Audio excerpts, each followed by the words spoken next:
Bismillahirrahmanirrahim. Assalamualaikum warahmatullahi wabarakatuh. Waalaikumsalam.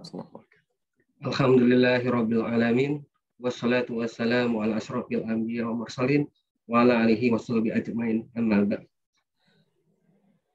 Segala puji bagi Allah, Tuhan seluruh alam. Semoga salawat dan keselamatan tercurahkan selalu kepada Nabi dan Rasul termulia kita Muhammad SAW beserta keluarganya dan para sahabat-sahabatnya dan juga kita para pengikutnya.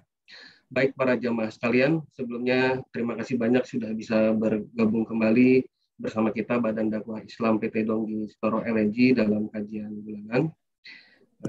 Insya Allah untuk kajian kali ini akan diisi oleh Ustadz Rizal Yuliar Putra Nanda LC dengan tema Ridho terhadap ketetapan Allah. Insya Allah kalau Ustadz berkenan, kajian ini akan berlangsung selama kurang lebih 1,5 jam. Materi barangkali bisa sekitar 1 jam ya Ustadz ya. Kemudian selanjutnya mungkin bisa tanya jawab kalau Ustadz berkenan. Kemudian selama kajian berlangsung, dimohon agar posisi speaker dari para jamaah dalam keadaan mute agar kita semua bisa fokus mendengarkan suara dari Ustadz. Khusus untuk jamaah akhwat, kami mohon mungkin untuk tidak perlu membuka videonya ya. Setelah materi selesai, nanti kita beri kesempatan bagi para jamaah yang ingin bertanya, baik secara langsung melalui raise hand atau mungkin bisa melalui chat yang akan coba kami bacakan. Baik Ustadz, untuk waktunya kami persilahkan Ustadz, tafadhol Ustadz. Baik, terima kasih akhi. Assalamualaikum warahmatullahi wabarakatuh. Waalaikumsalam warahmatullahi wabarakatuh. A'udzu billahi minasyaitonir rajim. Bismillahirrahmanirrahim. Alhamdulillahi rabbil alamin. Wassalatu wassalamu ala asyrafil mursalin. Nabiyyina Muhammadin wa ala alihi wa sahbihi ajma'in wa man tabi'a bihudahu ila yaumiddin. Amma ba'du. Allahumma 'allimna ma yanfa'una wanfa'na bima 'allamtana wa zidna 'ilma. Subhanaka la 'ilma lana illa ma 'allamtana innaka antal 'alimul hakim. Allahumma inna nas'aluka 'ilman nafi'a wa na'udzu bika min 'ilmin la yanfa'. Allahumma ati nufusana taqwaha wa zakkiha anta khairu man zakkaha anta waliyuha wa maulaha. Thumma amma ba'du. Ikhwah dan akhwat sekalian yang semoga senantiasa dimuliakan oleh Allah Subhanahu wa taala. Alhamdulillah, segala puji kita panjatkan hanya kepada Allah Subhanahu wa taala yang atas nikmat, karunia serta kemurahannya kita semua dapat merasakan karunia-karunia Allah Subhanahu wa taala yang begitu banyak. Tidak seorang pun dari kita yang mampu untuk menghitung nikmat-nikmat Allah Subhanahu wa taala kepadanya. Di dalam sebuah ayat Allah Subhanahu wa taala menegaskan, wa atakum min kulli ma sa'altumuh wa in ta'uddu ni'matallahi la tuhsuha innal insana ladzalumun kafar. Allah Subhanahu wa taala berfirman, dan dialah Allah yang memberikan segala sesuatu yang kalian minta. Dan seandainya kalian menghitung nikmat Allah Subhanahu wa taala, pasti kalian tidak mampu melakukannya. Sesungguhnya manusia itu banyak melakukan kezaliman dan banyak melakukan kekufuran. Maka semoga Allah Subhanahu wa taala senantiasa melimpahkan taufiknya kepada kita semua untuk senantiasa menjadi hamba-hamba Allah Subhanahu wa taala yang bersyukur kepadanya. Ikhwah dan akhwat sekalian yang dimuliakan oleh Allah Subhanahu wa taala, saudara-saudara kami yang mengikuti kebersamaan kita di kesempatan siang hari ini, semoga Allah Subhanahu wa taala senantiasa menghangatkan kita dengan kasih dan sayangnya. Salawat serta salam semoga tersampaikan kepada Nabi yang kita cintai bersama, Rasulullah Nabi Muhammad sallallahu alaihi wa ala alihi wasallam. Kepada keluarga beliau, kepada seluruh istri dan para sahabat beliau, dan juga semoga sampai kepada umat beliau yang berupaya untuk berpegang teguh dengan tuntunan sunnah dan bimbingan beliau hingga akhir zaman nanti. Teman-teman sekalian yang dimuliakan oleh Allah Subhanahu wa taala, di kebersamaan singkat kita pada kesempatan kali ini, izinkan kami untuk mengajak kita semua untuk mendekatkan diri kepada Allah Subhanahu wa taala, mengkaji dan mempelajari ayat-ayat Allah Subhanahu wa taala dan hadis-hadis Rasulullah sallallahu alaihi wa ala alihi wasallam. Dan untuk tema kebersamaan kita kali ini adalah ridha terhadap ketetapan Allah Subhanahu wa taala.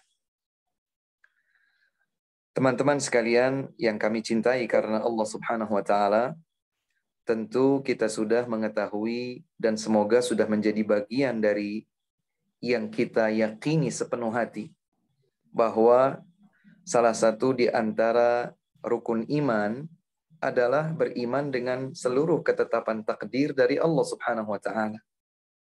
Beriman dengan seluruh ketetapan yang telah ditentukan oleh Allah Subhanahu wa taala. Artinya, barang siapa yang belum sepenuh hati meyakini ketetapan-ketetapan Allah Subhanahu wa taala, maka ada sesuatu yang belum sempurna pada imannya. Seorang hamba itu beriman kepada Allah Subhanahu wa taala dengan sebenar-benar keimanan manakala ia mampu beriman kepada Allah dengan 6 rukun iman yang telah kita ketahui. Maka beriman dengan seluruh ketetapan Allah Subhanahu wa taala adalah bagian dari iman dan wajib dihadirkan di dalam sanubari kita. Manakala kita belum menghadirkannya di dalam kehidupan kita, maka perlu segera untuk dihadirkan. Karena keimanan dengan seluruh ketetapan takdir Allah Subhanahu wa taala adalah kesempurnaan iman kita kepada Allah Subhanahu wa taala. Kalau kita bicara tentang ketetapan Allah Subhanahu wa taala, terkadang memang ada yang kita kehendaki dan ada pula yang tidak kita kehendaki. Karenanya di dalam rincian keimanan kepada takdir, ketetapan Allah disebutkan al-imanu bil qadari khairihi wa syarrihi. Beriman dengan ketetapan Allah Subhanahu wa taala yang baik atau diharapkan ataupun yang kurang baik, yang kurang diharapkan. Jadi beriman sepenuh hati bahwa Allah Subhanahu wa taala menentukan untuk masing-masing di antara hambanya berbagai bentuk ketetapan sebagai ujian keimanan. Baik ketetapan tersebut adalah sesuatu yang dikehendakinya ataupun sesuatu yang barangkali tidak dikehendakinya. Maka ia bersabar. Ia bersabar kepada Allah Subhanahu wa taala dengan semua ketetapan tersebut. Oleh karenanya, bincang-bincang tentang ridha terhadap ketetapan Allah Subhanahu wa taala adalah bincang-bincang tentang tauhid, tentang akidah, prinsip yang fundamental pada diri seorang hamba. Dan ini penting untuk senantiasa sering diingatkan salah satu di antara yang lain di antara kita. Ya. Kita hendaklah bertakwa kepada Allah Subhanahu wa taala dan membawa sebaik mungkin perbekalan menjumpai Allah Subhanahu wa taala. Di dalam sebuah hadis yang diriwayatkan oleh Imam At-Tirmidzi rahimahullah, dikisahkan bahwa sahabat kecil yang bernama Abdullah bin Abbas, sekaligus beliau adalah sepupu kecil Rasulullah sallallahu alaihi wasallam. Keduanya terpaut usia cukup panjang, sehingga Sebagian orang mengira bahwa Abdullah ibnu Abbas adalah keponakan Rasul Sallallahu Alaihi Wasallam. Bukan demikian, karena Abdullah ibnu Abbas radhiyallahu anhuma adalah keponakan Rasulullah Sallallahu Alaihi Wasallam. Nabi membonceng Abdullah ibnu Abbas di belakang hewan tunggangan. Dan ini sekaligus menunjukkan tawadhu, kerendahan hati Rasulullah Sallallahu Alaihi Wasallam. Beliau tidak bergengsi, ya, tidak gengsi, tidak malu untuk membonceng seorang bocah di satu kendaraan. Dan Rasulullah Sallallahu Alaihi Wasallam memanfaatkan kebersamaan tersebut untuk menyampaikan sebuah pesan. Dan pesan tersebut tidak hanya berlaku bagi sahabat Ibnu Abbas saja, akan tetapi pesan itu juga berlaku untuk kita semua sebagai umat beliau. Beliau berkata, "Ya ghulam, inni u'allimuka kalimat." Wahai bocah, sesungguhnya aku akan mengajarkan kepada engkau beberapa kalimat. Ihfazillaha yahfazka. Jagalah batasan hukum Allah, niscaya Allah akan menjagamu. Ihfazillaha tajidhu tujahak. Jagalah batasan hukum Allah, niscaya engkau akan mendapatkan Allah ada di hadapanmu, menolongmu, memudahkan urusanmu, melimpahkan taufiknya kepadamu. Idza sa'alta fas'alillah. Jika engkau meminta, memintalah kepada Allah. Subhanallah, ini prinsip. Siapa yang menjaga batasan hukum Allah, niscaya Allah akan menjaga dan melindunginya dalam setiap kebaikan. Jika kita meminta, hendaklah kita hanya meminta kepada Allah. Wa idza ista'anta fasta'in billah. Dan jika engkau memohon pertolongan, maka memohonlah pertolongan kepada Allah Subhanahu wa ta'ala. Ini tuntunan dari Nabi sallallahu alaihi wasallam untuk beliau Ibnu Abbas dan untuk kita semua sebagai umatnya. Apabila kita memohon pertolongan, hendaklah kita memohon pertolongan kepada Allah Subhanahu wa ta'ala. Kemudian Rasulullah sallallahu alaihi wasallam bersabda, "Wa'lam annal ummata law ijtama'u 'ala an yanfa'uka bi syai'in lam yanfa'uka illa bi syai'in qad katabahu Allahu lak." Ketahuilah, seandainya seluruh manusia bersatu padu, berkumpul seluruhnya untuk memberikan satu manfaat kepadamu, mereka tidak akan memberikan manfaat tersebut kecuali manfaat yang telah ditetapkan oleh Allah Subhanahu wa ta'ala untuk dirimu. Ini Rasulullah sallallahu alaihi wasallam menanamkan sebuah prinsip, sebuah keyakinan bahwa kita sebagai seorang hamba, masing-masing kita telah ditetapkan oleh Allah Subhanahu wa ta'ala. Dan sekaligus ketetapan tersebut menjadi ujian karena ada ketetapan yang kita sukai, ada pula ketetapan yang secara zahir tidak kita sukai.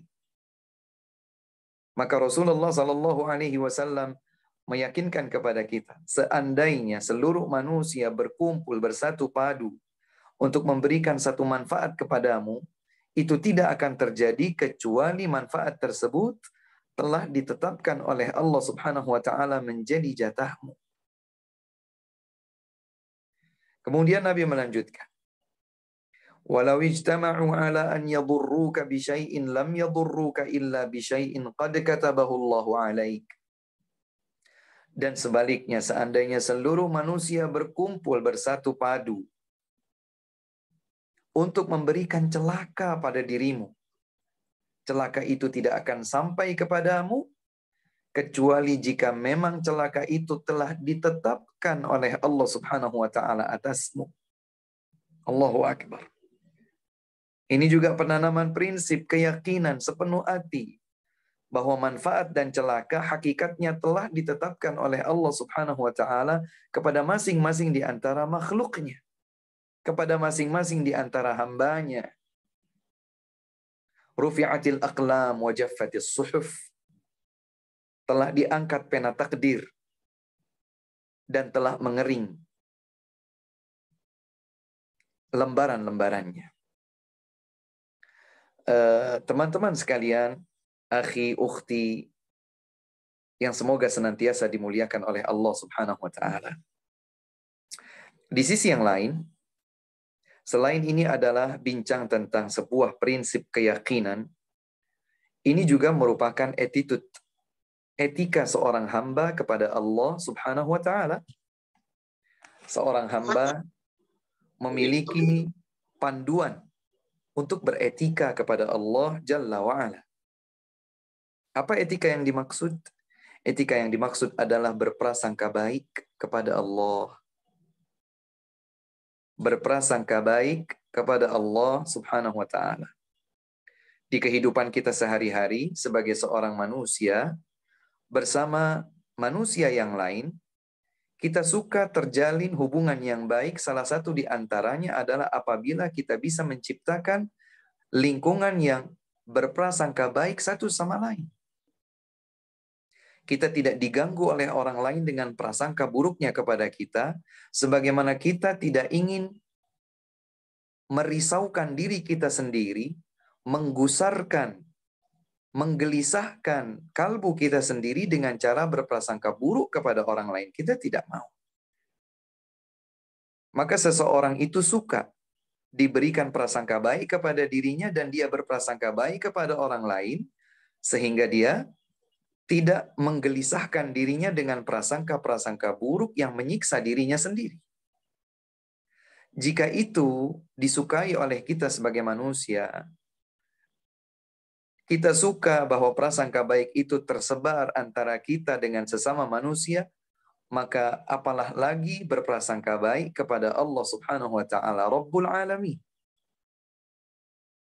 Berprasangka baik kepada Allah Subhanahu wa Ta'ala pada semua ketetapan yang telah Allah Subhanahu wa Ta'ala gariskan kepada masing-masing hambanya. Boleh dicatat teman-teman sekalian, ada sebuah hadis yang diriwayatkan secara sahih oleh Imam Muslim dari sahabat mulia Jabir bin Abdullah Al-Ansari radhiyallahu taala anhu. Beliau telah mendengar Rasulullah sallallahu alaihi wasallam bersabda 3 hari sebelum Rasul wafat. 3 hari sebelum Rasulullah sallallahu alaihi wasallam wafat. Artinya betul-betul pembelajaran yang ditanamkan hingga akhir hayat beliau. Beliau berpesan untuk kita semua sebagai umatnya. Kata beliau, la yamutanna ahadukum illa wa huwa yuhsinu dhanna billahi azza wa jalla. Saya ulangi redaksi hadis Nabi. Beliau bersabda, la yamutanna ahadukum illa wa huwa yuhsinu dhanna billahi azza wa jalla. Hadis ini sahih diriwayatkan oleh Imam Muslim. Nabi bersabda, jangan sekali-kali salah seorang di antara kalian meninggal dunia kecuali dalam keadaan ia berprasangka baik kepada Allah azza wa jalla. Masya Allah. Ini tuntunan Nabi SAW, perintah dari beliau untuk kita semua sebagai umatnya. Agar jangan sampai kita meninggal dunia kecuali dalam keadaan berprasangka baik kepada Allah. Kalau kita tidak tahu kapan kita meninggal dunia, tapi Nabi perintahkan kita jangan sampai meninggal dunia kecuali dalam keadaan berprasangka baik kepada Allah, artinya kita diperintahkan oleh Nabi SAW untuk senantiasa berprasangka baik kepada Allah Subhanahu wa Ta'ala setiap waktu, setiap saat. Kapanpun, dimanapun, bersama siapapun, dan dalam keadaan apapun. Beriman kepada Allah Subhanahu wa Ta'ala bahwa Allah telah menetapkan berbagai ketentuan baik dan buruk pada diri setiap hambanya, dan seorang hamba wajib untuk berprasangka baik kepada Allah Subhanahu wa Ta'ala.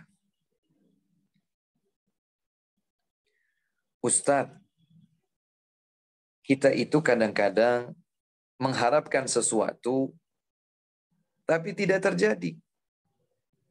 Sebaliknya, ada hal-hal yang tidak saya harapkan, tapi ternyata itu terjadi.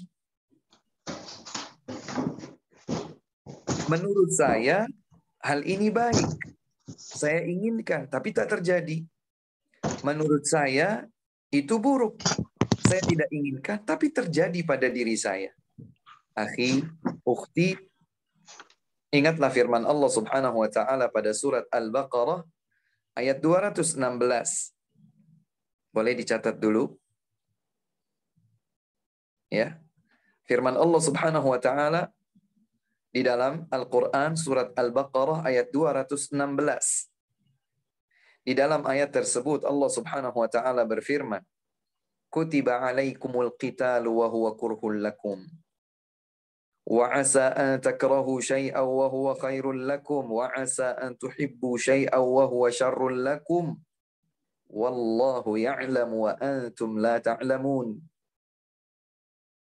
Telah diwajibkan perang atas diri kalian, padahal itu adalah sesuatu yang kalian tidak suka. Berperang bukan sekedar keluar dengan jiwa dan raga, bahkan dengan segenap harta benda. Resiko terberatnya adalah meninggal dunia, mati syahid di medan laga.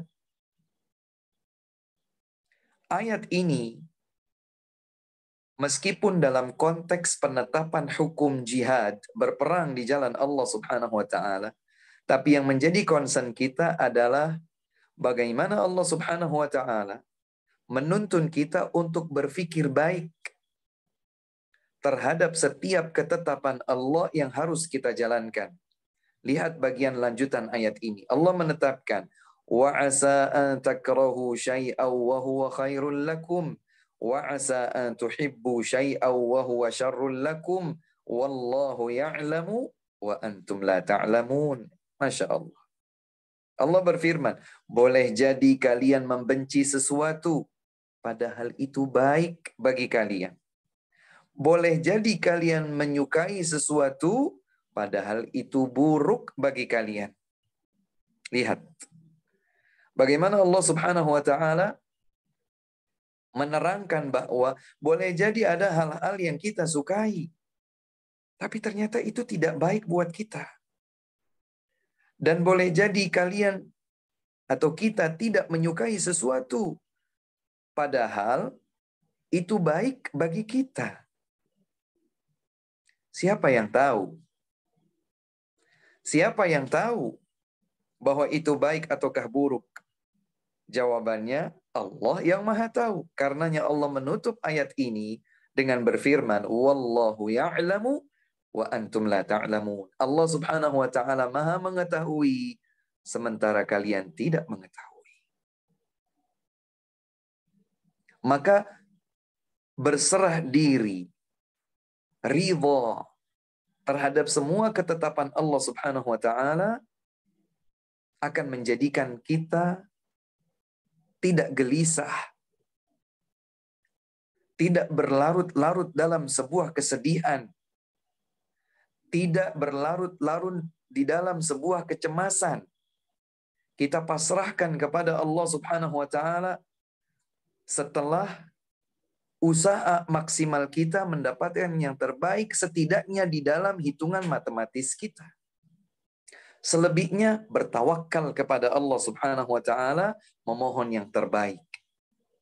Boleh jadi hitungan matematis kita itu benar, tapi bukan jarang ternyata prediksi, perhitungan, kesimpulan kita itu keliru. Dan Allah Subhanahu wa taala sajalah yang Maha mengetahui. Wallahu ya'lamu wa antum la ta'lamun. Teman-teman sekalian, ini yang bagi kita semua, saya secara pribadi sering tanamkan kepada diri saya untuk menjadikan kita tegar di jalan ujian kehidupan dunia. Ada yang berkaitan dengan hukum, ini hukumnya wajib, ini hukumnya haram, ini hukumnya demikian. Loh kok begini, loh kok begitu, bergejolak di dalam hati kita segenap pertanyaan. Saya sudah usaha tapi kok hasilnya begini. Fulan belum apa-apa, sedikit pun mengusahakan tapi dia dapatkan jatah yang banyak. Allah tidak adil kepada kita. Op. Jangan sampai kita ucapkan itu. Seorang mukmin sejati dia cerminkan dirinya di hadapan firman Allah yang satu ini. Ayat 216 dalam surat Al-Baqarah. Cerminkan ayat tersebut di hadapan kita. Boleh jadi kita tidak menyukai sesuatu padahal itu baik bagi kita. Sebaliknya boleh jadi kita menyukai sesuatu padahal itu buruk buat kita. Siapa yang tahu? Allah Subhanahu wa taala yang Maha tahu sementara kalian tidak mengetahui. Maka mungkin ada hukum-hukum yang kita tidak siap mendengarkannya. Ini wajib, ini haram, ini demikian, ini demikian. Oh, kok begini? Oh, kok begitu? Sebagian orang bahkan dengan serampangan berkata, oh, hukum Islam kok misalnya eksklusif, hukum Islam kok sedemikian keras, kok begini, kok begitu. Ya akhi, kita tidak lebih berilmu daripada Allah yang menciptakan kita. Kita tidak lebih bijaksana daripada Allah Subhanahu wa taala yang menciptakan segala sesuatu tentang diri kita. Kita bahkan tidak tahu tentang diri kita sendiri. Siapa yang tahu jumlah alis, jumlah bulu alis di atas matanya? Siapa yang pernah menghitung? Lebih daripada itu, siapa yang pernah tahu panjang masing-masing dari bulu alis matanya? Ada yang tahu? Siapa pula yang tahu bahwa kalau dia sudah menghitungnya sekian banyak, masing-masingnya panjangnya sekian dan sekian, siapa di antara kita yang mengetahui kapan alis bulu mata ini, alis mata ini kemudian satu demi satu akan berubah menjadi putih alias berubah? Kita tidak tahu. Padahal ini setiap waktu kita lihat, setiap saat bisa kita pegang. Dan kita rasakan bahwa keindahannya ada menghiasi wajah kita. Tapi kita tidak tahu apa-apa tentang diri kita sendiri. Saya baru menyebutkan satu saja. Di antara sekian banyak yang Allah Subhanahu wa taala ciptakan pada diri kita. Kita tidak tahu. Bahkan kita tidak lebih tahu tentang diri kita daripada Allah Subhanahu wa taala. Adapun Allah Maha tahu. Bukan tahu yang global, bahkan Allah tahu yang terperinci. Jika Allah Subhanahu wa taala Maha mengetahui yang terperinci, yang baik, yang buruk di masa sekarang atau yang makan datang, Allah Subhanahu wa taala Maha tahu mana yang lebih bijaksana bagi kita, mana yang lebih baik bagi kita, mana yang buruk bagi kita, mana yang menyelamatkan kita, mana yang melindungi kita, mana yang membuat kita bahaya, mana yang akan menjadikan kita terperosok di dalam neraka. Allah Subhanahu wa taala tahu. Tugas kita adalah berbuat, melakukan sebab, menghadirkan ikhtiar. Selebihnya kita ridha kepada apapun yang Allah Subhanahu wa taala kelak akan tetapkan. Makanya menjadi indah kalau kita memahami ayat ini dan hadis yang tadi kita bacakan dari Ibnu Abbas tadi. Ya. Apa yang dikatakan oleh sahabat mulia bernama Abdullah ibnu Mas'ud radhiyallahu anhu. Diriwayatkan oleh Imam Ibnu Abi Dunya, Abdullah ibnu Mas'ud radhiyallahu anhu berkata, "Walladzi la ilaha ghairuh ma u'tiya 'abdun mu'minun syai'an khairan min husnil dhanni billah.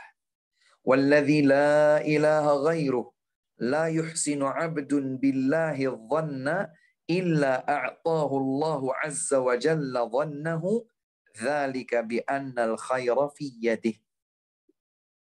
Bahasa Arab. Saya coba pelan-pelan menyampaikannya di dalam bahasa Indonesia, sekiranya ada di antara rekan-rekan yang hendak mencatat maknanya. Indah sekali. Salah satu di antara generasi terbaik umat ini, generasi para sahabat Rasulullah Sallallahu Alaihi Wasallam, yang langsung dari Rasulullah mereka belajar. Yang langsung dari beliau mereka mendengarkan ayat-ayat Allah diturunkan, dibacakan.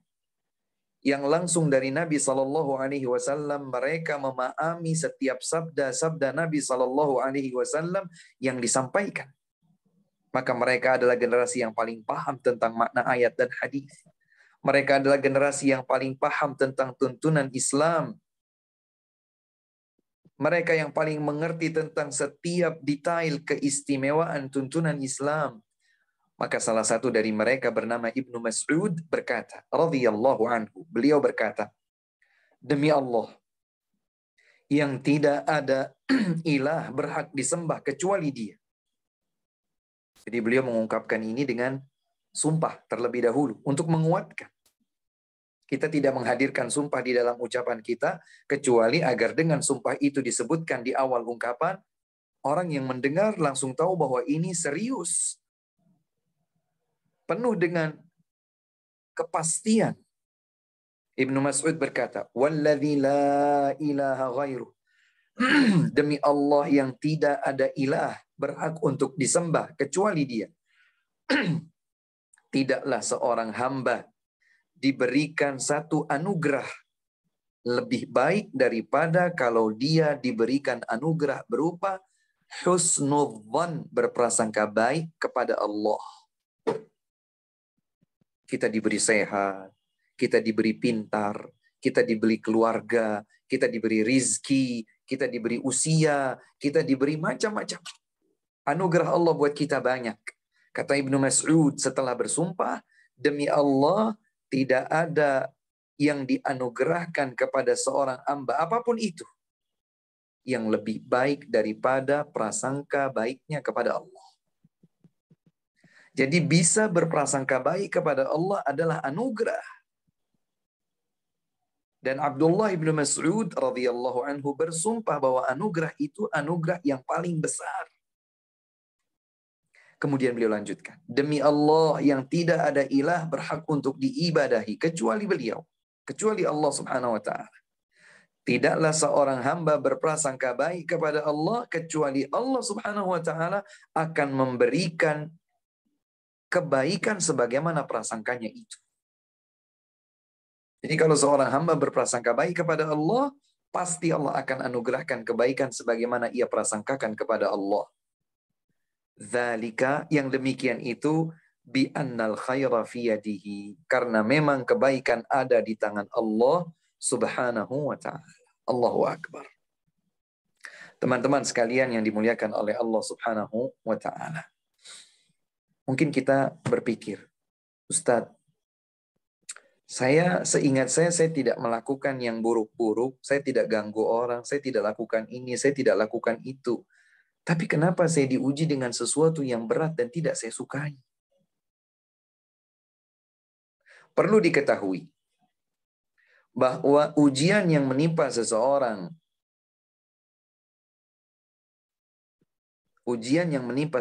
musibah yang menimpa seseorang, pasti sedikit banyak disebabkan apa yang telah dilakukan sebelumnya. Boleh dicatat, ini penting juga untuk membuat kita lebih mudah berprasangka baik kepada Allah Subhanahu wa taala. Lihat firman Allah dalam surat Asy-Syura. Ya, teman-teman admin yang mungkin mengikuti dan bisa mencatat, bisa menampilkannya di layar. Dalam surat Asy-Syura ayat 30. Dalam surat Asy-Syura ayat 30. Allah Subhanahu wa taala berfirman, "Wa ma asabakum min musibatin fabima kasabat aydikum wa ya'fu 'an katsir." Tidaklah yang menimpa kalian berupa musibah apapun itu kecuali disebabkan perbuatan tangan kalian sendiri, dan Allah Subhanahu wa taala Maha mengampuni dan banyak memberikan maaf. Allahu akbar. Allahu akbar. Maka semua yang terjadi adalah sebab ulah tangan kita. Kalau kita bilang seingat saya tidak ada, yaitu karena keterbatasan ingatan kita. Karena keterbatasan nalar sadar kita. Kita pikir itu baik-baik saja, ternyata sesungguhnya tidak baik. Maka ini berkonsekuensi kita terus belajar, dan terus belajar agama, agar kita tahu detail setiap hal yang dicintai oleh Allah, dan detail yang dibenci oleh Allah Subhanahu wa ta'ala. Boleh jadi kita melakukan hal-hal yang sebetulnya dibenci oleh Allah, tidak kita sadari, maka itulah yang bisa menghadirkan musibah kepada diri kita. Sebagaimana ayat 30 dalam surat Asy-Syura tadi. Apapun yang menimpa kalian berupa musibah, sesungguhnya disebabkan ulah tangan kalian sendiri, namun Allah Subhanahu wa taala banyak mengampuni, banyak memberikan maaf. Maka ridha terhadap ketetapan Allah Subhanahu wa taala akan melahirkan keimanan yang tinggi. Dan Rasulullah sallallahu alaihi wasallam mengajarkan kita beberapa doa agar kita bisa mudah menerima apapun yang Allah Subhanahu wa taala tetapkan, sekaligus bisa ridha dengan ketetapan tersebut. Tapi sebelum saya bacakan doa yang diajarkan oleh Nabi sallallahu alaihi wasallam, kembali saya ingin buat catatan penting bahwa pembahasan tentang ridha terhadap ketetapan Allah bukan berarti kemudian kita berpangku tangan. Bukan berarti kemudian kita bertopang dagu. Ya sudahlah, semua kan sudah ditetapkan oleh Allah. Mau tidak mau, suka tidak suka, pasti itu yang terjadi. Bukan. Karena kita dituntun dan dituntut untuk berbuat. Karena kita tidak tahu apa yang akan terjadi di kemudian waktu. Kita baru tahu ada sebuah ketetapan takdir pada diri kita setelah ketetapan itu terjadi. Sebelum terjadi, kita tidak tahu. Apakah kita bisa bilang nanti jam 5 sore sesaat sebelum dikumandangkannya adzan maghrib saya pasti jatuh sakit? Tidak ada seorang pun yang bisa bilang seperti itu.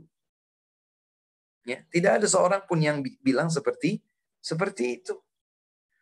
Tetapi kalau kemudian terus waktu berjalan mendekati jam 5, ada hal-hal tertentu yang mungkin menyebabkan seseorang mengalami gangguan kesehatan, dia menghindar, dia berdoa, dia melakukan langkah preventif, pencegahan, mungkin minum vitamin, jaga kesehatan dengan olahraga, tidak mendekati hal-hal yang berbahaya, menjaga protokol kesehatan. Dia lakukan semua hal yang merupakan preventif. Kalaupun nanti ternyata memang terjadi sakit, maka itulah ketetapan Allah. Sehingga saya ulangi, catatan pentingnya adalah bahwa teman-teman sekalian, kita ridha terhadap ketetapan Allah bukan berarti kita berpangku tangan, bertopang dagu, tidak melakukan sebab dan ikhtiar untuk mendapatkan yang terbaik. Meskipun kita tidak tahu apa yang sebetulnya terbaik bagi saya sekarang dan di masa mendatang. Makanya kita memerlukan tuntunan doa. Agar dengan doa tersebut kita bisa disupport di dalam sanubari kita. Disupport oleh Allah Subhanahu wa ta'ala untuk bisa ridha dengan segala ketetapan yang Allah Subhanahu wa ta'ala tentukan. Dalam sebuah riwayat yang sahih, diriwayatkan oleh Imam At-Tabarani, dari sahabat mulia Abu Umamah Al-Bahili radhiyallahu anhu, Nabi mengajarkan kepada kita sebuah doa. Allahumma inni as'aluka nafsan mutmainnah. Ya Allah, sesungguhnya aku mengharapkan kepada Engkau jiwa yang tenang, jiwa yang damai. Apa indikator ketenangan dan kedamaian jiwa? Nabi sebutkan dalam lanjutan doanya. Tu'minu biliqa'ik. Yang beriman dengan perjumpaanmu kelak ya Allah. Aku yakin, aku beriman bahwa kelak aku akan berjumpa denganmu ya Allah. Aku akan dihadapkan di hadapan Engkau, ditanya dan diminta pertanggungjawaban semua yang aku lakukan. Kalau kita beriman bahwa kita pasti akan berjumpa dengan Allah, dan kita lakukan semua konsekuensi perjumpaan tersebut, maka kita akan memiliki kalbu yang damai, jiwa yang tenang. 1. 2, wa tardha biqada'ik. Aku minta jiwa yang damai yang selalu ridha dengan ketetapanmu ya Allah. Jadi jiwa yang tenang itu adalah jiwa yang selalu bisa ridha terhadap ketetapan Allah. Ini juga penting teman-teman sekalian. Kalau kita ingin bisa ridha terhadap ketetapan Allah Subhanahu wa ta'ala, maka jadikan diri kita beriman dengan semua ketetapan Allah Subhanahu wa ta'ala. Yakin bahwa Allah Subhanahu wa ta'ala akan kita jumpai di hari kiamat kelak. kita akan memiliki jiwa yang tenang, jiwa yang damai, tidak gusar, tidak gelisah, tidak resah, tidak cemas. Dia selalu yakin bahwa yang Allah Subhanahu wa taala tetapkan adalah yang terbaik baginya.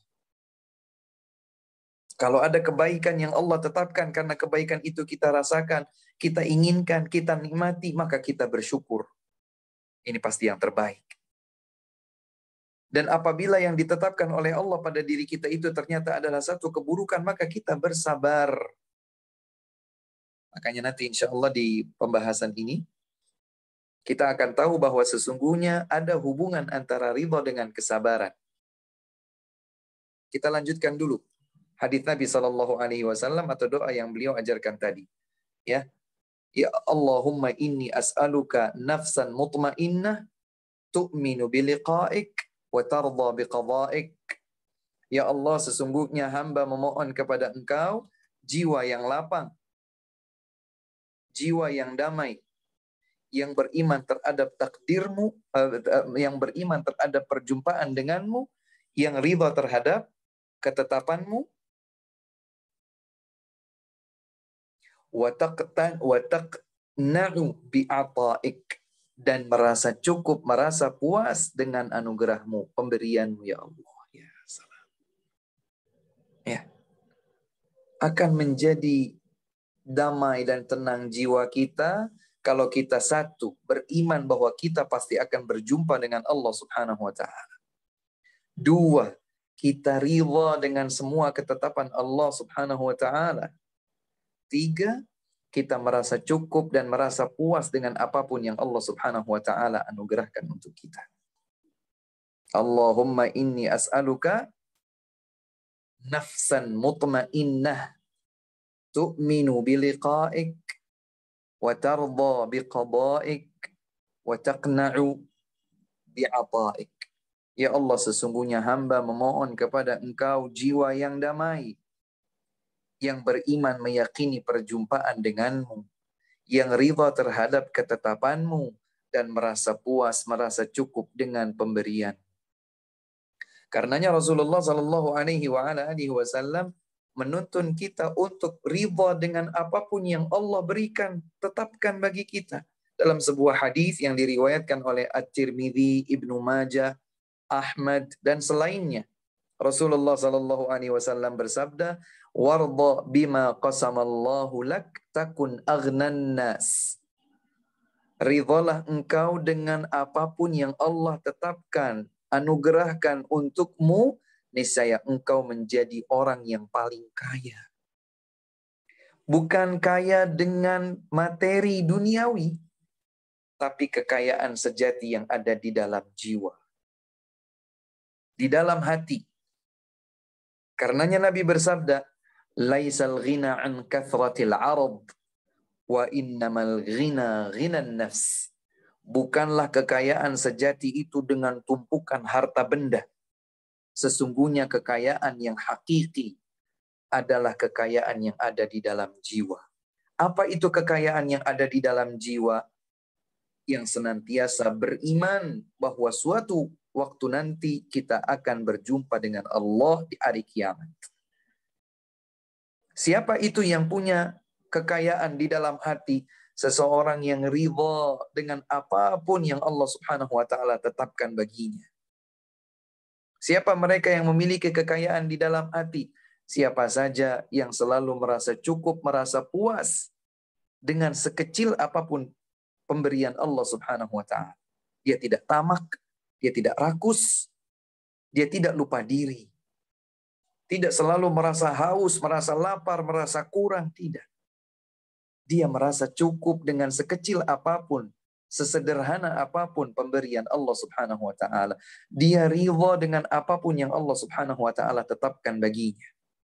Dia tidak sama sekali berprasangka buruk, apalagi menyangka bahwa Allah Subhanahu wa taala telah menzaliminya, mengujinya dengan sesuatu yang berat. Tidak.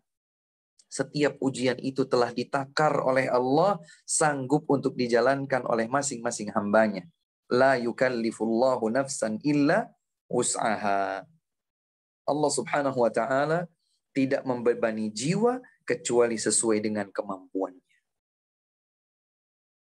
Teman-teman sekalian yang dimuliakan oleh Allah Subhanahu wa taala, ada perkataan indah lain yang disampaikan oleh sahabat mulia Abdullah bin Mas'ud radhiyallahu anhu. Beliau berkata, "Innallaha biqistihi wa ilmihi ja'ala ar-rawha wal faraha fil yaqini war ridha wa ja'ala al-hamma wal hazana fil syakki was sukht." Kata Abdullah bin Mas'ud radhiyallahu taala anhu, sesungguhnya Allah Subhanahu wa taala dengan adil dan ilmu yang Allah Subhanahu wa taala ketahui, yang Allah miliki, dengan penuh keadilan, dengan ilmu yang maha meliputi segala sesuatu. Allah Subhanahu wa taala telah menjadikan kasih sayangnya, rahmahnya, dan kebahagiaannya diberikan kepada seorang hamba manakala dia yakin dengan ketetapan Allah dan ridha kepada ketetapan itu. Subhanallah. Jadi seorang hamba yang yakin akan ketetapan Allah sekaligus ridha akan semua ketetapan tersebut, dia pasti akan disayang oleh Allah dan bahagia dengan kebahagiaan dari Allah. Kan kita pengen nih hidup sehari-hari ya, tidak kemurungsung kata orang Jawa, tidak gelisah, tidak gusar.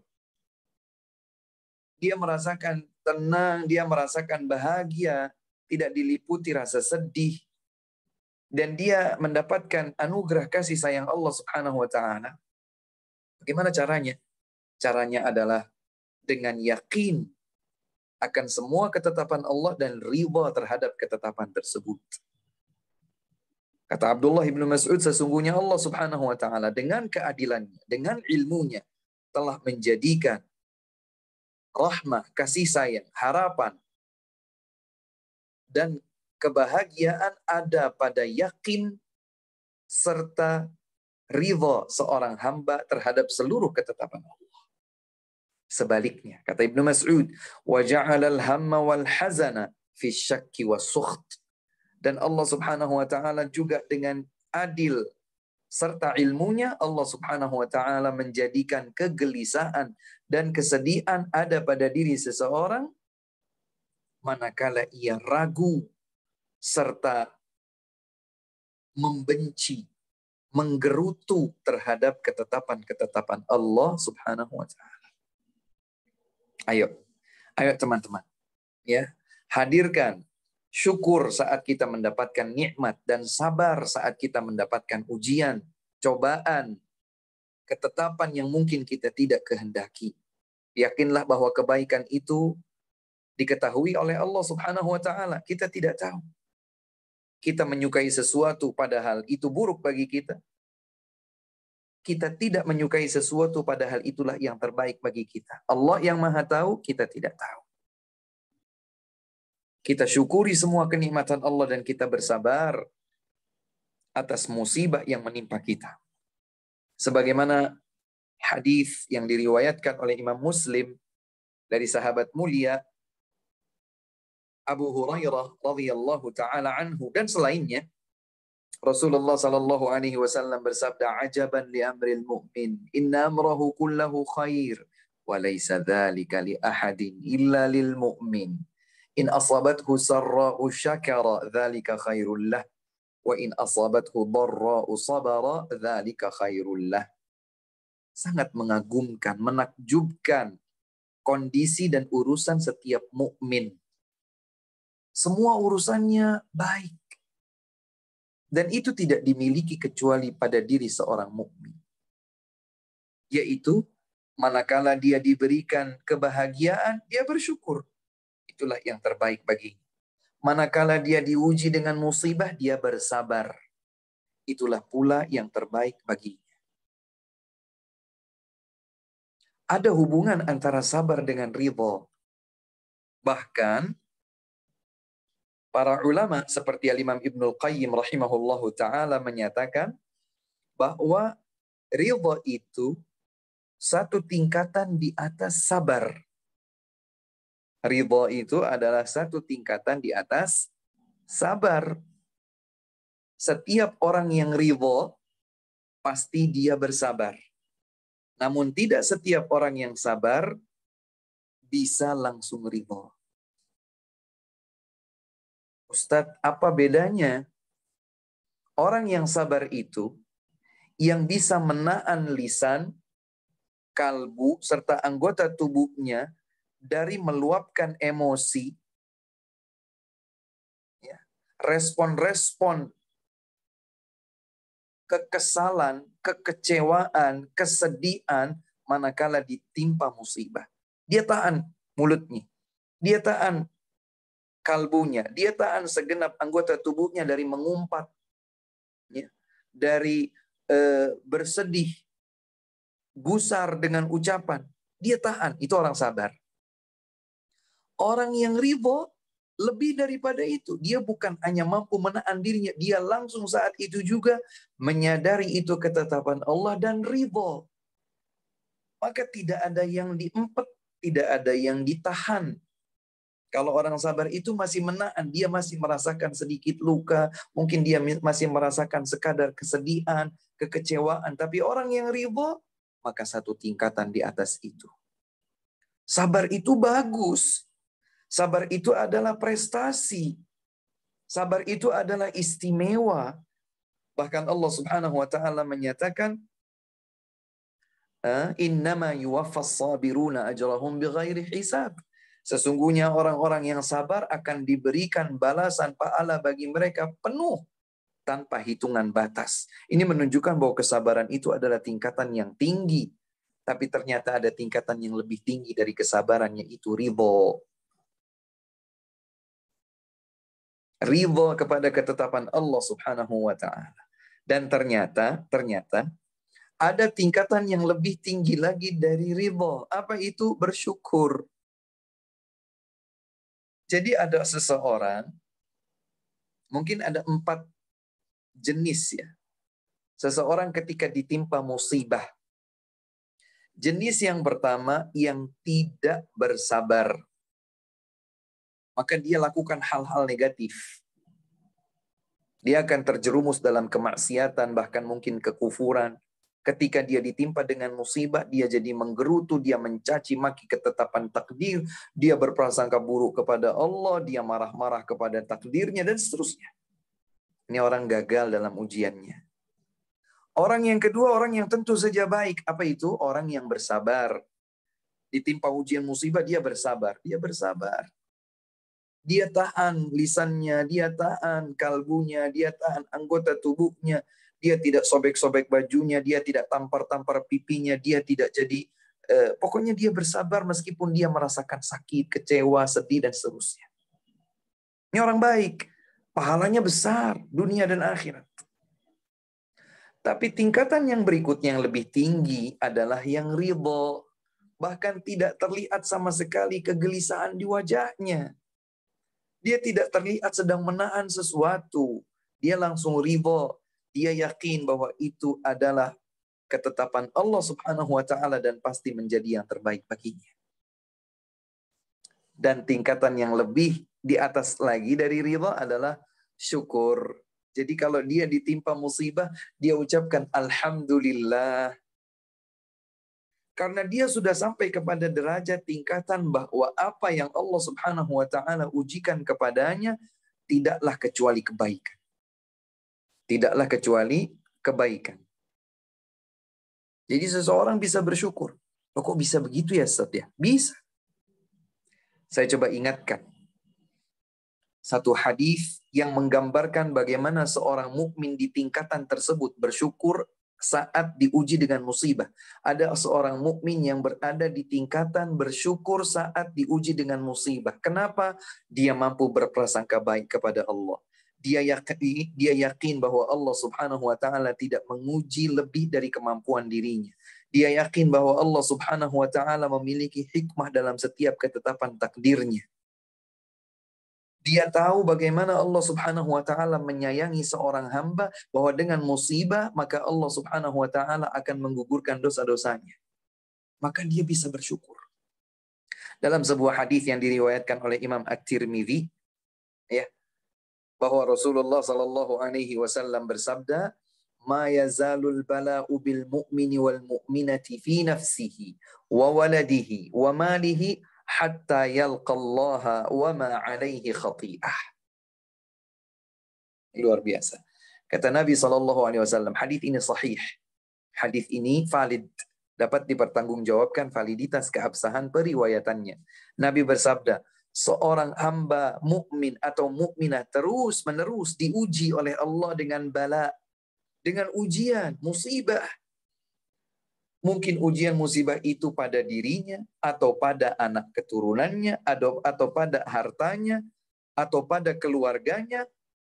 Terus diuji seperti itu sampai dia menjumpai Allah Subhanahu wa taala kelak dalam keadaan sudah tidak lagi memiliki catatan dosa. Kenapa bisa begitu, Ustaz?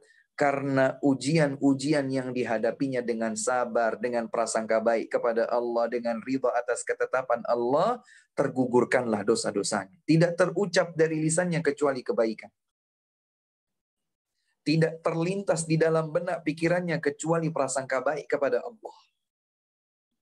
Tidak terespon dengan anggota tubuhnya kecuali tindakan-tindakan terpuji yang menunjukkan semakin kuatnya keimanan dia kepada Allah Subhanahu wa taala. Maka Imam Ibnul Qayyim dalam kitabnya Al-Fawaid, beliau menjelaskan ubudiyatul abdi li rabbih fi qada'il masaib as-sabru 'alaiha thumma ar-ridha biha wa huwa a'la minhu thumma syukru 'alaiha wa huwa a'la minar ridha wa hadza innama yata'atta minhu idza tamakkana hubbuhu min qalbihi wa 'alima husna ikhtiyarihi lahu wa birrihi bihi wa lutfihi bihi wa ihsanihi ilaihi bil musibati wa inkarihal musibah. Ini ungkapan yang layak ditulis tidak hanya dengan tinta emas, tapi dengan tinta air mata. Bukan air mata kesedihan, tapi air mata keimanan kepada Allah Subhanahu wa taala. Coba kita lihat ungkapan Imam Ibnul Qayyim rahimahullah yang indah ini. Kata beliau, penghambaan diri seorang hamba kepada Allah Subhanahu wa taala dalam sikap ridha terhadap semua ketetapan Allah, yang pertama adalah sabar. Ini tingkatannya sabar. Penghambaan dirinya kepada Allah terhadap semua ketetapan Allah itu satu, sabar. Kemudian ridha. Dan ridha merupakan derajat di atas kesabaran. Seperti yang tadi kami sampaikan.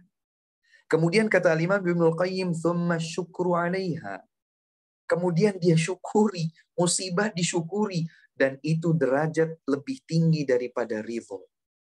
Jadi sabar, lalu ridha, lalu syukur. Kenapa bisa begitu? Kok bisa ada seorang hamba yang sampai tidak hanya sabar, bahkan ridha terhadap semua ketetapan Allah meskipun itu berat. Bahkan dia mampu bersyukur atas musibah tersebut padahal itu berat. Idza tamakkana hubbuhu min qalbi. Karena sedemikian menghujam kuat, sedemikian besar cinta hamba tersebut kepada Allah di dalam kalbunya. Karena dia cinta kepada Allah, maka yang hadir adalah prasangka baik kepada Allah. Karena dia cinta kepada Allah, maka dia bisa menerima dengan penuh ridha atas semua ketetapan Allah. Karena dia cinta sangat mendalam kepada Allah Subhanahu wa taala, bahkan ia bersyukur karena ia tahu bahwa ketetapan sulit itu bagi dirinya dapat menggugurkan dosa-dosanya dan dapat melipat gandakan balasan pahala untuknya. Wa 'alima husna ikhtiyarihi lahu. Tidak hanya sekedar karena dia cinta kepada Allah dia bisa berbuat itu, karena dia juga yakin bahwa Allah pasti memilih yang terbaik baginya. Allah Subhanahu wa taala pasti memberikan yang lembut dengan penuh kasih sayang untuknya. Allah baik kepadanya meskipun bentuknya adalah musibah. Meskipun dia tidak suka musibah tersebut, tapi dia bisa sabar, dia bisa ridha, dan bahkan dia bisa bersyukur kepada Allah Subhanahu wa taala. Yang terakhir yang ingin kami sampaikan di kesempatan singkat pada pertemuan kali ini adalah hadis yang diriwayatkan oleh Al-Bukhari dan Muslim. Hadisnya sahih, valid, dapat dipertanggungjawabkan validitas keabsahan periwayatannya. Rasulullah Shallallahu Alaihi Wasallam bersabda, dan di antara sabda beliau ada yang merupakan firman Allah Subhanahu Wa Taala, maka ini adalah hadis qudsi. Penting untuk kita ketahui. Nabi bersabda, Innallaha yaqulu li ahlil jannah. Kata Nabi Muhammad sallallahu alaihi wasallam, sesungguhnya Allah Subhanahu wa taala akan berfirman kepada para penghuni surga. Berarti kapan? Nanti. Di hari kiamat. Allah akan berfirman kepada para penghuni surga. Ya ahlal jannah, wahai para penghuni surga. Allah panggil para penghuni surga. Fayaqulun, kata Nabi SAW, para penghuni surga nanti akan menyambut panggilan Allah. Labbaika Rabbana wa sa'daik wal khairu fi yadaik. Ya Allah, kami penuhi panggilanmu ya Allah. Kami bahagia dengan panggilanmu ya Allah. Karena kami yakin kebaikan ada di tanganmu ya Allah. Jadi menyambut panggilan Allah dengan ucapan, kami penuhi panggilanmu ya Allah. Kami senang dengan panggilanmu ya Allah. Dan sesungguhnya kami yakin kebaikan itu ada di tangan. Maka Allah bertanya, hal raditum?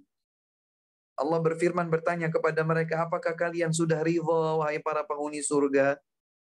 Jadi ridha juga ditanyakan oleh Allah nanti di akhirat. Buat siapa? Buat para penghuni surga. Hal raditum? Apakah kalian sudah ridha wahai para penghuni surga? Fayaqulun, kata Nabi SAW, kelak jawaban para penghuni surga adalah, wa ma lana la narda ya Rabb wa qad a'taitana ma lam tu'ti ahadan min khalqik. Para penghuni surga dengan penuh bahagia akan berkata, menjawab pertanyaan Allah tadi, ya Allah, bagaimana mungkin kami tidak ridha sementara Engkau telah memberikan kepada kami apa yang tidak diberikan kepada selain kami di antara semua makhluk-Mu. Jadi mereka dimasukkan ke surga, mereka sudah ridha. Karena tidak semua makhluk ciptaan Allah masuk surga. Yang kufur, yang durhaka kepada Allah Subhanahu wa taala, yang membangkang tuntunan Rasulullah sallallahu alaihi wasallam akan berada di dalam neraka. Maka para penghuni surga tatkala ditanya oleh Allah, apakah kalian sudah ridha? Jawaban mereka, bagaimana mungkin kami tidak ridha ya Allah? Engkau telah anugerahkan untuk kami di dalam surga apa yang tidak Engkau anugerahkan kepada selain kami di antara hamba-hamba-Mu. Kemudian Allah Subhanahu wa taala berfirman kembali kepada mereka, ala u'tikum afdala min dzalik? Maukah kalian aku berikan yang lebih daripada itu? Dari yang sudah kalian rasakan sebagai sebuah karunia agung, mau nggak kalian aku berikan yang lebih daripada itu, yang lebih afdal daripada itu? Kemudian para penghuni surga berkata, ya Rabbi wa ayyu syai'in afdalu min dzalik? Ya Allah Rabb kami, apa yang lebih istimewa dari yang sudah kami dapatkan di dalam surga ini? Kemudian Allah berfirman, uhillu alaikum ridwani fala askhatu alaikum ba'dahu abada. Aku telah berikan untuk kalian ridha-ridhaku. Maka kalian tidak akan aku murkai sedikit pun selamanya. Allahu Akbar. Jadi kebaikan yang dilakukan oleh hamba-hambanya di dunia, sehingga dengan itu mereka masuk ke dalam surga, bahkan Allah Subhanahu wa taala memberikan ridha yang lebih kepada mereka. Allah Subhanahu wa taala tidak akan murka, tidak akan benci kepada mereka sampai kapanpun, selama-lamanya. Semoga Allah Subhanahu wa taala memberikan kepada kita kemudahan dengan taufiknya untuk menjadi hamba-hamba yang beriman kepada takdir. Yakin dengan semua kebaikan pada setiap ketetapan Allah pada diri kita. Terus menajamkan keyakinan, mengasah keimanan untuk bisa ridha terhadap setiap ketetapan Allah Subhanahu wa taala, mampu berprasangka baik terhadap semua yang Allah tetapkan bagi kita. Dan semoga Allah Subhanahu wa taala jadikan kita semua sebagai hamba-hamba yang istiqamah di atas setiap kebaikan dan kebenaran sesuai dengan tuntunan Nabi Muhammad sallallahu alaihi wasallam. Ini saja barangkali sekilas yang bisa kita kaji tentang ridha terhadap ketetapan Allah Subhanahu wa taala. Semoga bermanfaat bagi kita semua. Wallahu taala a'lamu bis-shawab wa akhiru da'wana alhamdulillahi rabbil alamin. Sebelum ditutup, sekiranya ada pertanyaan terkait dengan pembahasan kita, dipersilahkan. Baik, jazakallah khair Ustaz atas materinya, sangat bermanfaat sekali buat kami.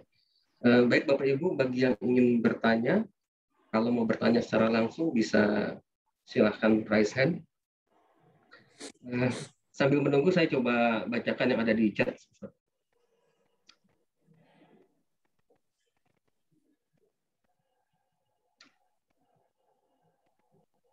Coba ada pertanyaan Ustaz. Bismillah. Assalamualaikum Ustaz. Jika tadi kita harus berprasangka baik kepada Allah Subhanahu wa taala, apakah kita juga harus berprasangka baik bahwa kita pasti akan masuk surga? Bagaimana jika kita selalu merasa punya banyak dosa sehingga kita tidak yakin dengan amalan kita selama ini? Iya.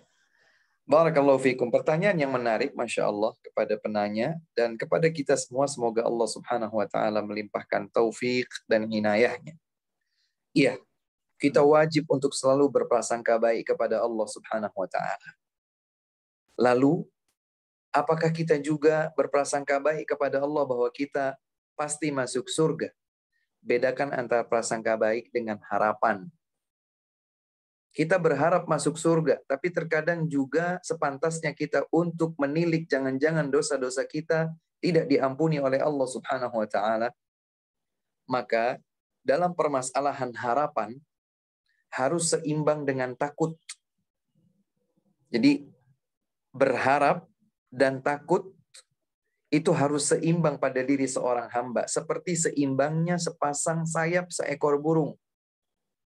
Teman-teman sekalian, kita kalau lihat seekor burung, dia itu tidak bisa terbang ketika salah satu di antara sepasang sayapnya mengalami luka atau patah atau semisalnya. Dia akan terjatuh. Tapi kalau sepasang sayap kanan dan kirinya itu sehat, baik, stabil, seimbang, maka dia bisa terbang. Seorang hamba yang berharap masuk ke dalam surga Allah Subhanahu wa ta'ala harus diiringi dengan rasa takut akan ancaman siksa Allah. Karenanya Allah Subhanahu wa ta'ala berfirman, "I'lamu annallaha syadidul iqab wa annahu huwal ghafurur rahim." Ketahuilah, sesungguhnya Allah Subhanahu wa ta'ala itu maha pedih siksanya, tapi Allah Subhanahu wa ta'ala juga maha mengampuni lagi maha menyayangi. Jadi ini berharap, tapi sekaligus juga takut. Sambil kemudian kita berprasangka baik kepada Allah Subhanahu wa ta'ala. Dan berprasangka baik kepada Allah Subhanahu wa ta'ala membuat kita terdorong untuk berharap. Sekaligus berprasangka baik kepada Allah Subhanahu wa ta'ala mendorong kita untuk bertaubat karena takut akan ancaman siksa Allah. Jadi seorang yang berprasangka baik kepada Allah, dia akan lebih mudah mewujudkan keseimbangan antara harap dan takutnya. Karena dia berprasangka baik kepada Allah, maka dia berharap masuk ke dalam surga Allah. Dan karena dia berprasangka baik kepada Allah, dia takut akan ancaman siksa Allah. Dan karena takut, dia akan bertaubat atas segala dosa-dosa perbuatan buruknya. Jadi, ada dua hal yang berbeda di sini. Berprasangka baik kepada Allah wajib dalam setiap keadaan, seperti tadi sudah disampaikan. Bahkan Nabi berpesan, jangan sampai salah seorang di antara kalian sebelum wafatnya berprasangka buruk kepada Allah. Jangan sampai meninggal dunia kecuali dalam keadaan berprasangka baik kepada Allah Subhanahu wa ta'ala. Berprasangka baik kepada Allah akan mendorong seorang hamba dapat menyeimbangkan antara harap dan takut. Demikian wallahu ta'ala a'lam. Baik Ustaz, jazakallah khair. Bapak Ibu kalau ada yang mau bertanya, raise hand silakan ya. Saya coba baca lagi kalau ada di chat Ustaz. Ini ada pertanyaan lagi Ustaz, tapi tadi sudah Ustaz jelaskan ternyata. Bismillah, Ustaz, apakah ada doa khusus sesuai sunnah agar kita bisa selalu ridho terhadap yang sudah ditetapkan dan sabar terhadap cobaan dan selalu bisa bersyukur? Tadi doanya sudah Ustaz jelaskan ya. Baik. Tidak mengapa, saya coba ulang lagi doanya tadi yang diriwayatkan oleh Imam At-Tabarani dari Abu Umamah Al-Bahili radhiyallahu anhu dan dihasankan oleh para ulama, di antaranya Syekh Al-Albani rahmatullahi alaihim ajma'in. Nabi mengajarkan kita suatu doa. Doanya adalah Allahumma inni as'aluka nafsan mutmainnah tu'minu biliqa'ik wa tarda biqada'ik wa taqna'u bi'ata'ik. Ya Allah, sesungguhnya hamba memohon kepada Engkau jiwa yang damai, beriman kepada pertemuan dengan Engkau, ridha terhadap ketetapan Engkau, dan merasa cukup, merasa puas dengan anugerah dari Engkau. Itulah doa yang diajarkan oleh Nabi Sallallahu Alaihi Wasallam. Wallahu a'lam. Ya. Sekedar menambahkan juga Ustadz, di chat kebetulan sudah ada admin yang menuliskan. Jadi kalau Bapak Ibu ingin copy paste bisa di chat ya. Baik. Mungkin saya coba bacakan lagi kalau ada.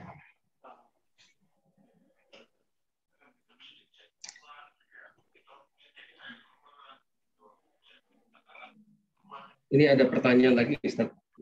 Tapi agak di luar topik. Assalamualaikum Ustaz, izin bertanya di luar topik.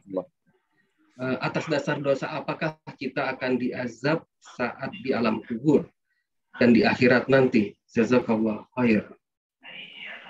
Wa jazakumullahu khairan. Baik, secara umum dosa itu ada dua, ya, dosa besar dan dosa kecil. Dan semua dosa-dosa dengan dua ragamnya ini akan diampuni oleh Allah Subhanahu wa taala dengan taubat atau dengan diiringi oleh amal-amal saleh yang lain yang akan menutupnya. Jadi kunci dari ampunan Allah Subhanahu wa taala yang dapat menggugurkan ancaman siksa azab adalah istighfar dan doa dan taubat. Taubat dan istighfar. Kemudian kalau pertanyaannya atas dosa seperti apakah seseorang itu akan disiksa dengan azab dari Allah baik di alam kubur ataupun di alam akhirat, atas dosa-dosa yang belum diampuni oleh Allah Subhanahu wa taala. Apapun itu. Seorang hamba mungkin saja disiksa oleh Allah Subhanahu wa taala akibat perbuatan dosa yang dia belum memohonkan ampunannya kepada Allah Subhanahu wa taala. Atau belum ada amal salih yang dapat menghapus dosa-dosa tersebut. Di antara firman Allah Subhanahu wa taala dalam hal ini adalah firman Allah di dalam surat An-Nisa ayat 48 dan 116. Kalau saya keliru nanti saya mohon diluruskan. Di dalam surat An-Nisa, saya coba cross check juga. Ayat 48 dan 116, Allah Subhanahu wa taala berfirman dengan redaksi awal ayat yang serupa namun berbeda di bagian belakang. Allah Subhanahu wa taala berfirman, "Innallaha la yaghfiru ay yushraka bihi wa yaghfiru ma duna dzalika liman yasha wa may yusyrik billahi faqad iftara itsman 'azima." Itu ayat 48. Allah Subhanahu wa taala berfirman, sesungguhnya Allah Subhanahu wa taala tidak mengampuni dosa kesyirikan. Maksudnya adalah seseorang yang belum bertaubat dari dosa kesyirikan pada saat ajalnya tiba. Kalau seseorang melakukan kesyirikan kemudian dia telah bertaubat kepada Allah, Allah akan ampuni. Allah akan terima taubat seorang hamba selama taubatnya itu dilakukan sebelum ajalnya tiba. Tapi kalau seorang melakukan perbuatan dosa kesyirikan dan belum bertaubat dari dosa kesyirikan tersebut sebelum ajalnya tiba, maka Allah tidak akan berikan pintu ampunan. Wa yaghfiru ma duna dzalika liman yasha. Namun Allah berikan ampunan bagi dosa selain syirik. Artinya, barang siapa yang melakukan dosa selain kesyirikan dan dia belum bertaubat dari dosanya tersebut sebelum ajalnya tiba, maka ada satu di antara dua kemungkinan. Bisa saja Allah ampuni jika Allah berkehendak, bisa saja Allah tidak ampuni jika Allah berkehendak untuk tidak mengampuni. wa yaghfiru ma duna dzalika liman yasha, dan Allah mengampuni dosa selain kesyirikan bagi yang Allah kehendaki. Jadi ada dosa syirik, ada dosa selain syirik. Dosa selain syirik, meskipun seseorang barangkali belum bertaubat saat ajalnya tiba, bisa saja Allah ampuni, karena Allah Maha Pengampun lagi Maha Penyayang. Namun bisa saja juga Allah tidak ampuni. Barang siapa yang melakukan kesyirikan, maka sungguh dia telah melakukan kedustaan yang sangat besar. Itu ayat 48. Bisa dilihat pada ayat 118. Maaf, 116. Ya, 116. Allah Subhanahu wa taala berfirman menyatakan, "Innallaha la yaghfiru ay yushraka bihi wa yaghfiru ma duna dzalika liman yasha wa man yusyrik billahi faqad dhalla dhalalan ba'ida." Sesungguhnya Allah Subhanahu wa taala tidak mengampuni dosa kesyirikan. Namun Allah Subhanahu wa taala mengampuni dosa selain kesyirikan bagi yang Allah kehendaki. Barang siapa berbuat syirik kepada Allah, dia telah menyimpang, tersesat jauh dengan kesesatan yang sangat jauh. Kembali kepada pertanyaan, atas dasar dosa apakah seseorang disiksa di alam kubur dan di akhirat? Atas dosa-dosa yang belum diampuni oleh Allah Subhanahu wa taala. Jika seseorang tidak mendapatkan ampunan dari Allah, maka atas perbuatan dosanya tersebut dia bisa disiksa. Kalau dia bertaubat kepada Allah Subhanahu wa taala, maka bisa saja dosa-dosa tersebut diampuni, baik dosa selain syirik, membunuh, mencuri, korupsi, berbohong, berzina, riba, merampok, dan lain sebagainya, atau dosa kesyirikan. Kalau dia bertaubat, maka taubat dapat menggugurkan dosa-dosanya. Dan bisa juga dosa-dosa itu tergugurkan dengan amal saleh. Apa contohnya? Puasa Ramadan. Bukankah Allah Subhanahu wa taala mewahyukan kepada Nabi sallallahu alaihi wasallam dalam sebuah hadis, Nabi bersabda, "Man shama Ramadhana imanan wa ihtisaban ghufira lahu ma taqaddama min dzambih." Barang siapa berpuasa Ramadan, amal saleh atau puasa. Barang siapa berpuasa Ramadan karena iman dan mengharapkan balasan pahala dari Allah, maka Allah akan ampuni dosa-dosanya yang telah lalu. Masya Allah. Haji, Nabi SAW bersabda, "Al-hajjul mabruru laisa lahul jaza'u illal jannah." Haji yang mabrur itu tidak ada balasan bagi pelakunya kecuali surga. Kenapa seseorang berhak masuk surga? Karena tidak ada catatan dosa. Dalam riwayat yang lain dijelaskan, "Man hajja falam yarfuth walam yafsuq kharaja min dhunubihi kayaumi waladathu ummuh." Siapa yang melakukan haji, dia tidak melakukan rafath, perbuatan dosa dengan lisan. Walam yafsuq, dia tidak lakukan perbuatan dosa dengan hati, pikiran, dan amal perbuatan. Maka dia keluar dari catatan dosa-dosanya seperti baru keluarnya seorang bayi dari perut ibunya. Subhanallah. Ini tergugurkan dari dosa-dosa berdasarkan amal ibadah haji yang mabrur. Oleh sebab itu, ayo tingkatkan semangat kita untuk bertaubat, beristighfar kepada Allah Subhanahu wa taala atas semua dosa, atas semua dosa. Dan iringi perbuatan dosa kita dengan perbuatan-perbuatan amal saleh yang kelak akan menghapusnya. Wa atbi'is sayyi'atal hasanata tamhuha, iringkanlah perbuatan yang buruk dengan perbuatan amal saleh yang akan menghapusnya. Demikian wallahu taala alam. Baik, Ustaz. Kalau khair. Ini ada lagi titipan pertanyaan di chat, Ustaz. Ya, silakan. Assalamualaikum. Waalaikumsalam. Tadi yang diajarkan Nabi Muhammad SAW, minta tolong hanya kepada Allah. Lalu kadang kita juga minta tolong kepada sesama manusia. Saling tolong-menolong. Bagaimanakah pendapat Ustaz? Iya. Barakallahu fikum. Ini juga pertanyaan yang jeli dari penanya. Masya Allah, tabarakallah. Rasulullah SAW bersabda, "Idza sta'anta fasta'in billah." Jika engkau memohon pertolongan, maka memohon pertolonganlah kepada Allah. Ini prinsip.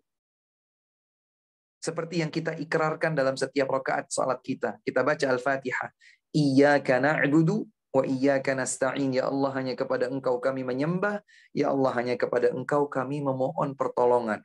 Maka hukum asalnya seorang hamba itu memohon pertolongan sekecil apapun kepada Allah. Pertanyaan berikutnya, bolehkah kita memohon pertolongan kepada selain Allah?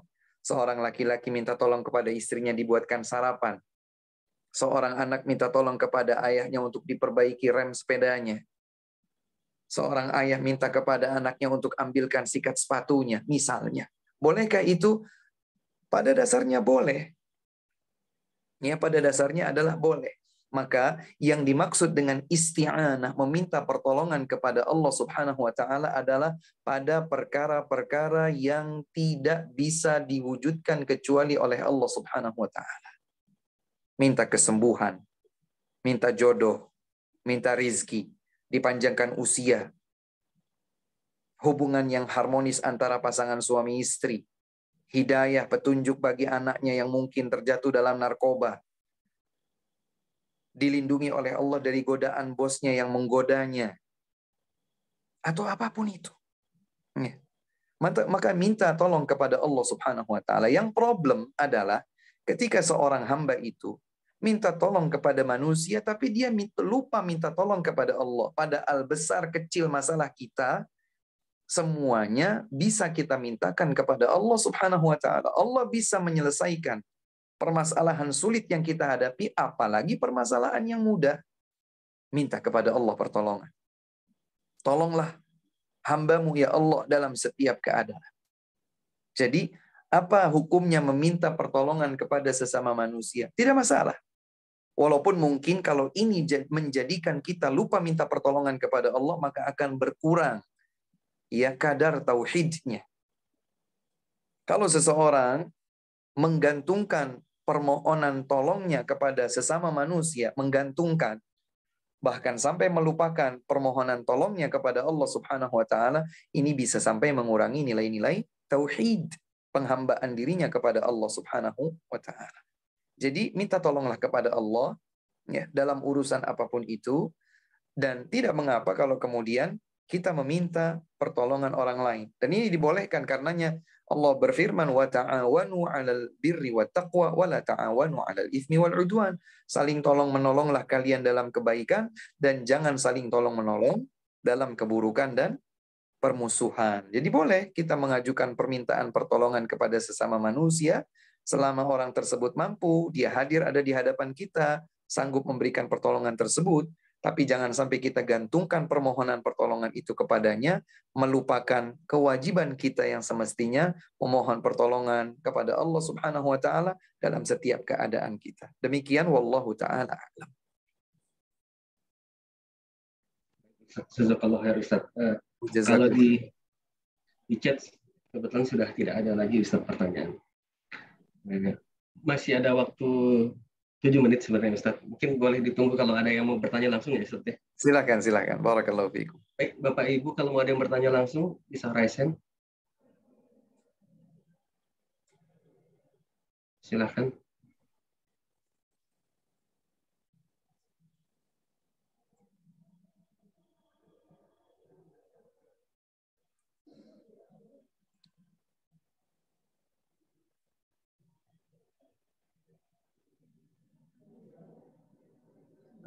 Sepertinya sih tidak ada Ustaz.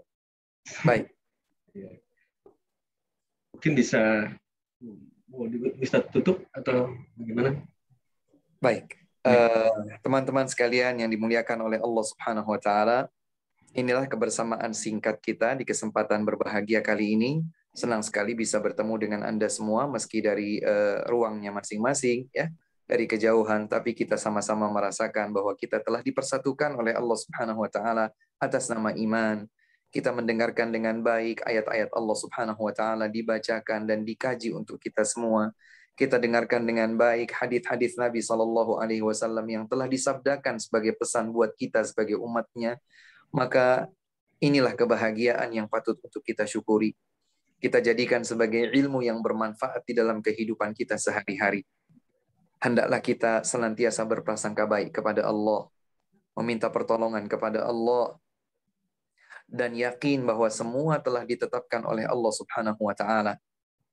Karena apapun yang telah ditetapkan oleh Allah Subhanahu wa taala pastilah yang terbaik bagi setiap hambanya. Barang siapa yang taat kepada Allah, maka Allah Subhanahu wa taala akan memberikan ganjaran terbaik baginya. Dan barang siapa yang tidak taat kepada Allah, bahkan berprasangka buruk kepada Allah Subhanahu wa taala, justru keburukanlah yang akan kembali kepadanya. Ridha terhadap semua ketetapan Allah Subhanahu wa taala adalah tingkatan di atas kesabaran.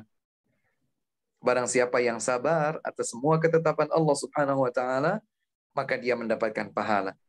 Lebih daripada itu, dia akan berada di posisi atau tingkatan ridha. Kemudian lebih daripada ridha, dia dapat bersyukur kepada Allah Subhanahu wa taala atas setiap ketetapannya. Berprasangka baiklah kepada Allah Subhanahu wa taala. Dialah Allah yang Maha mengetahui sementara kita tidak mengetahui. Kalau berprasangka baik kepada sesama manusia, bahkan kepada seorang yang non-muslim sekalipun, selama tidak ada indikasi atau bahkan bukti yang mengarah kepada satu penilaian tertentu, hukum asalnya kita berprasangka baik. Selama tidak ada indikasi, apalagi bukti yang menguatkan, ya, maka kita berprasangka baik kepada sesama manusia, sampai pun dia adalah seorang non-muslim.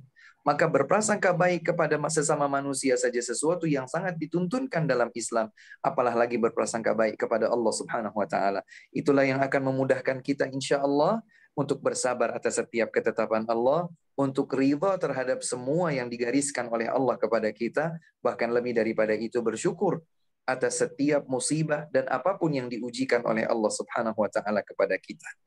Semoga Allah Subhanahu wa taala anugerahkan istiqamah kepada kita di sisa kehidupan dunia ini, dan semoga Allah tutup usia kita dalam keadaan husnul khatimah, berada di atas ketaatan kepada Allah, keimanan kepada Allah Subhanahu wa taala, meniti jalan yang telah dituntunkan oleh Rasulnya Nabi Muhammad sallallahu alaihi wasallam. Dan semoga sebagaimana Allah Subhanahu wa taala mengumpulkan kita di ruang virtual ini, semoga Allah juga kumpulkan kita kelak di keabadian nikmat surga Al-Firdaus Al-A'la yang tertinggi, bersanding dekat dengan Rasulullah sallallahu alaihi wa ala alihi wasallam dan orang-orang yang kita cintai. Allahumma amin.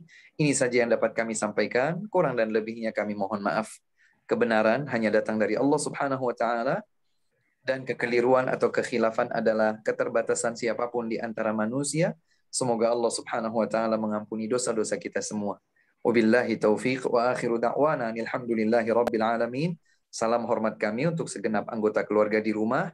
Kita tidak tahu usia, tapi jika Allah Subhanahu wa taala ternyata tidak menetapkan kita bertemu secara langsung fisik dengan fisik, semoga Allah Subhanahu wa taala pertemukan kita di dalam surga yang tertinggi. Amin. Allahumma amin. Subhanakallahumma wa bihamdika asyhadu an la ilaha illa anta astaghfiruka wa atubu ilaik. Assalamualaikum warahmatullahi wabarakatuh. Waalaikumsalam warahmatullahi wabarakatuh. Jazakumullah khair Ustaz atas materinya. Semoga bermanfaat sekali buat kami semua, insya Allah Ustaz. Dan terima kasih banyak kepada jamaah yang sudah berpartisipasi. Saya mohon maaf juga kalau ada pertanyaan yang ternyata mungkin terlewat, belum sempat dibacakan. Mudah-mudahan di lain waktu bisa ditanyakan atau dalam waktu bisa disampaikan kembali, insya Allah. Baik. Assalamualaikum warahmatullahi wabarakatuh. Waalaikumsalam warahmatullahi wabarakatuh. Syukran Ustaz. Afwan, barakallahu fikum ya akhi. Hayyakumullah.